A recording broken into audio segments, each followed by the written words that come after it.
अस्सलाम वालेकुम। तकरार ड्रामे जी दोस्तों नेक्स्ट एपिसोड जी तफ़सील सां तव्हांखे धमाकेदार कहाणी ॿुधाईंदा हलूं। हाणे छा नेक्स्ट एपिसोड में मीर वाक़ई नैना नवाब खान जे हवाले कंदो ऐं मूसा खे छॾाईंदो?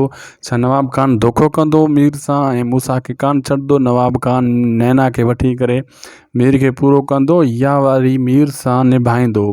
छा नेक्स्ट एपिसोड में दोस्तों हाणे भावल मीर सां संगत कंदो या मतलब मीर सां ठाह कंदो या मदद उन खां घुरंदो या भावल बि इन शइ खे ठुकराए छॾींदो? छाजे करे भावल जे मथां ज़ोर रखियो थो वञे त तूं मीर खां मदद घुर?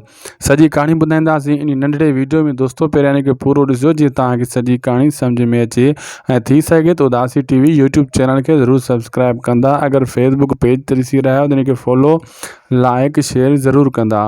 पहिरीं ॻाल्हि दोस्तों मां ॿुधायां त मीर कोशिश में आहे त मां मूसा खे कीअं बि करे छॾायां। नैना त उन वटि आहे, उनखे ख़बर आहे मूं काथे नैना खे रखियो आहे।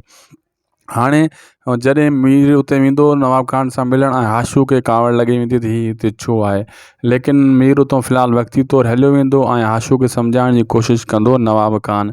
ऐं नवाब खान ऐं मीर जी डीलिंग हली रही आहे। नेक्स्ट एपिसोड में तव्हां ॾिसंदो इन जूं ॻाल्हियूं हली रहियूं आहिनि ऐं मीर जी इहा शर्त आहे त पहिरियों मूसा खे तूं छॾ, पोइ मां नैना तुंहिंजे हवाले कयां, दरिया खान खां बि हथु पट।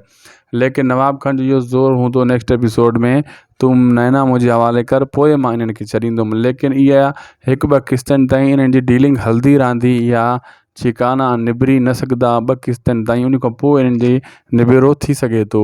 ऐं हाणे राणी जो ज़ोर हूंदो भावल जे मथां नेक्स्ट एपिसोड में तूं मीर खां मदद घुर, पोइ मथां मूंसां छुटी अचे। लेकिन ज़िद ते हूंदो भावल खान त मां जेको आहे छो मीर पंहिंजे दुश्मन खां मदद घुरां, मां एॾो कमज़ोर न आहियां। पोइ बि राणी ज़ोर रखंदी, बख्शल वारा ज़ोर रखंदा तूं ईअं कर, मीर सां ठाह कर। पोइ मजबूर थी भावल बि सोचण ते मजबूर थी वेंदो त मां वाक़ई मीर सां ठाह कयां या न कयां। ठीकु आहे दोस्तों, ख़ुदा हाफ़िज़।